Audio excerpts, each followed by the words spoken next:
Signing up to become a seller on Fiverr is pretty easy. If you're not sure how to do that, I'll show you right now. So this is a dummy account. You see my account. On my actual Fiverr account, I'm already a seller. So I couldn't show you how to become a seller there because I'm already that. So I made a dummy account just to show you. So here I'm like a beginner Fiverr person. And for everybody who's only like a buyer, you have this option on top, become a seller. You click that, become a seller, and they show you this page. You click become a seller, and then you go to continue through all the steps. They give you a little bit of training, what makes your Fiverr profile successful, like putting your name and your face there with a picture, taking the time to create a nice profile, making sure you're credible by putting your links on your profile. I'll be showing you how to do that throughout the course, but they also want to make sure that you know this. You click continue. Now they also tell you what not to do. This is important, like don't provide any misleading information. And maybe the most important one, don't request or take communication or payment outside of Fiverr. They really hate that, and they will come down very hard on you. Now, a lot of Fiverr sellers do just that. We're going to talk about that because it's a big part of Fiverr.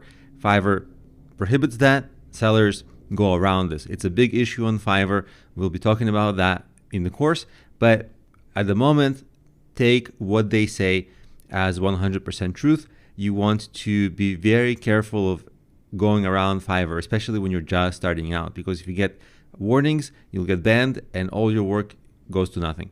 Anyway, you click continue here. So basically, you just learn what it takes to be successful. Now you click continue. Then you provide your name, profile picture, description, languages you speak.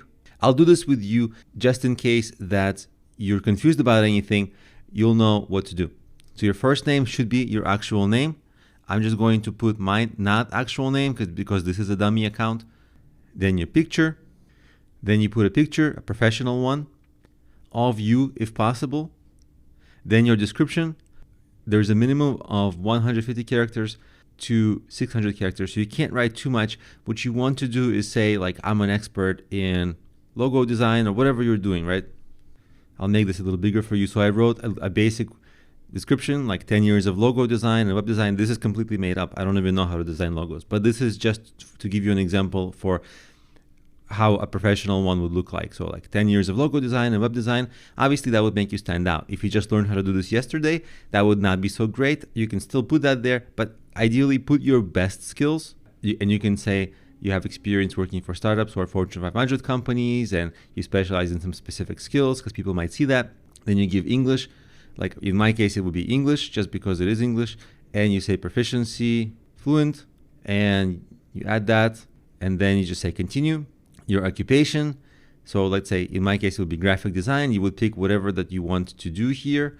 This will be where you appear in the categories you worked for, and then you say you did graphic design for like, let's say a couple of years, or maybe because you want to stay consistent with what you wrote previously there, you want to say like maybe 10 years, and you can add new skills, new occupations, different, but we're not going to do that here. And then you can add your skills, like let's say design, graphic design, expert, and then you want to add more skills and more skills. We're not going to do that here just because there's no need for that, but you can, they'll give you suggestions. You can say Adobe Photoshop expert, add, right? So they'll give you more skills and you can keep adding the skills. Education, same thing. So let's say Bachelor of Engineering, San Jose State University, graduated 1 million years ago, and you want to add that, and all your other certifications and everything like that. Personal website, you can say that. If you don't have one, that's also okay. You click continue. And here they're reminding me that I needed to choose 2 to 5 things. So I'm going to choose maybe flyer design as an additional one. Then I'm going to click next.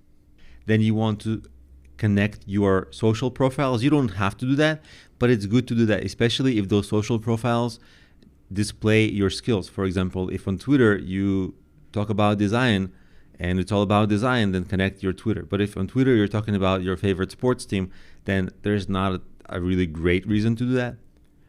Then you want to click next. You'll have more of a chance to fill this out later. And then you say continue to the next gig. And in my case, they're saying, well, it's like 30% complete profile. So here's what I have to do: connect your social networks, confirm your phone number, and provide your certifications. So I'm going to go back and do that. In my case, I don't want to connect my phone number because obviously this is not a real account I'm going to use. So I'm not going to do that. But in your case, just go through the steps and then go to creating the next gig. And throughout the course, I'm going to be showing you what to do when you are creating your first gig. So we'll pick up from there.